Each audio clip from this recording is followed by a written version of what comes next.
दोस्तों, कहानी शुरू करने से पहले अगर आप पहली और दूसरी किस्त नहीं देखे हों तो डिस्क्रिप्शन से दोनों किस्त के लिंक पर जाकर पहले दोनों किस्त देख लें ताकि आप आसानी से मुकम्मल कहानी देख सकें। शुक्रिया।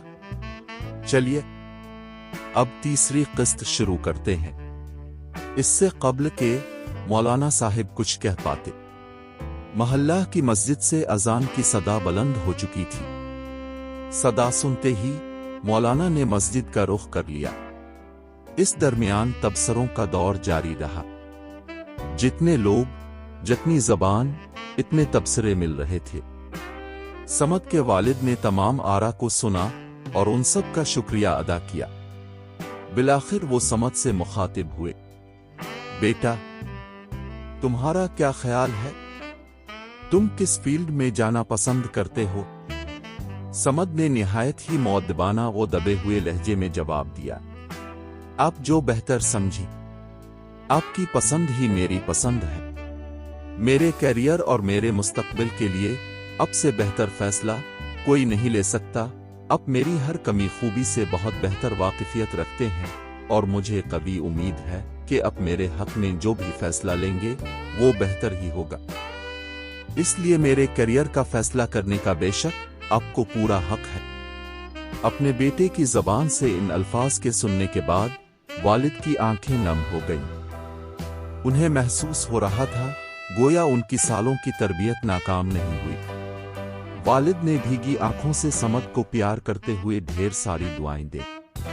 फिर अपने ऐज़ो अक़रबा से मशवरा गौर खौज किया और पहले 12वीं की तालीम दिलाने और उसके बाद इंजीनियरिंग कराने का फैसला लिया। समद की 12वीं की तालीम के लिए वालिद ने एक बड़े शहर में अच्छे से बड़े इंस्टीट्यूट में समद का दाखिला करा दिया। अपनी जेब की कमाई काट कर समद को रहने और पढ़ने के लिए एक बेहतरीन सा कमरा दिलाया और हसन इस्तिताअत एक अच्छा सा मोबाइल भी दिया। साथ ही आने जाने में कोई दिक्कत ना हो एक बाइक भी खरीद दी। कमरे का किराया वो खाने पीने के खर्च के अलावा अलग से 5,000 रुपए भी समद को उसके वालिद ने अपनी जरूरियात पर खर्च करने को दिया। वहीं समद की मां ने भी उसके वालिद से छुपाकर 2,000 रुपए का नोट अपनी तरफ से समद को पकड़ा दिया था। समद की 12वीं के तालीम का आज पहला रोज ही था कि समद के इंस्टीट्यूट में किसी बात को लेकर बच्चों में आपस में ही जबरदस्त झड़प हो गई और नौबत मार पेट तक पहुंच गए। समद के दर्जा के तमाम बच्चे तो भाग निकले मगर इन सब से अनजान समद भाग न सका और उन मुश्तइल बच्चों की इश्तियाल अंगेजी का शिकार हो गया। समद को काफी चोटें आई थीं। वालिद को खबर मिलते ही उन्होंने इसी वक्त ऑफिस से रुखसत ली और समद की मां को साथ लिए भागे भागे समद के कमरे पर पहुंचे। अपनी चोटों की मरहम पट्टी कराकर समद लेटा हुआ इन चोट से करा रहा था। मां ने जल्दी से समद की मालिश शुरू कर दी। वालिद भी भागे भागे दवा वगैरह लेकर आए और समद को दवाइयां दी। फिर इंस्टीट्यूट में जब इस बाबत शिकायत की तो वहां से यही सुनने को मिला कि ये छोटी मोटी बच्चों की लड़ाई हमेशा होती रहती है, हम इस पर कुछ भी नहीं कर सकते। मां की ममता और बाप का मुश्फिक रवैया। हफ्ते भर दोनों ने समद की देखभाल की और जब समद ठीक हुआ तो मौजूदा इंस्टीट्यूट में दिए गए पैसे की फिक्र किए बगैर समद का दूसरे इंस्टीट्यूट में दाखिला कराकर हॉस्टल दिलाकर इस उम्मीद में वापस चले आए कि उनका होनहार तरबियत याफ्ता बेटा जब 12वीं का इम्तिहान देकर वापस आएगा तो इस छोटे से शहर में उनका रुतबा अलग ही होगा। उनकी एक अलग ही पहचान बनेगी।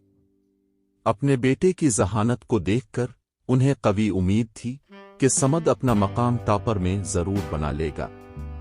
कहानी जारी है दोस्तों। और जब ख्वाब टूट गया की तीसरी किस्त आपको कैसी लगी हमें कमेंट करके जरूर बताइएगा। पहली और दूसरी किस्त देखने के लिए आई बटन और डिस्क्रिप्शन में दिए गए लिंक से जाकर पहली और दूसरी किस्त देख सकते हैं। बराए मेहरबानी चैनल को लाइक, सब्सक्राइब और शेयर जरूर करें। आपका एक लाइक हमें वीडियो डालने में बहुत हिम्मत देता है। चैनल पर आने के लिए आपका फिर से बहुत बहुत शुक्रिया।